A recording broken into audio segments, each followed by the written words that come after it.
T foodie Hema काजू पिस्ता chocolate फ्लेवरचे ice cream लिंबू सरबत सोडा लिंबू सरबत हे आम्ही घेतलं होतं राणे कोल्ड्रिंकमध्ये आणि खूप छान आहे. तिथे कोल्ड्रिंक मिळतात मालवणमध्ये आणि हे त्याचं मेनू कार्ड आहे आणि खूप पब्लिक येतात. तर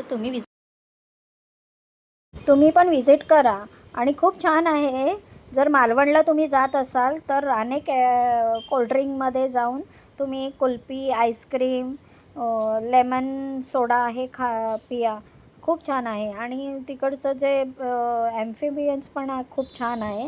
आम्ही खूप एन्जॉय केलं आणि आम्ही दरवेळी मालवणला गेलो की आम्ही तिकडे व्हिजिट देतो आणि तिकडचे आईस्क्रीम्स वगैरे खूप छान आहे. फालुदा पण छान आहे. आम्ही तो पण घेतो. जर तुम्ही आवर्जून तिकडे जा आणि like share subscribe and thanks for watching.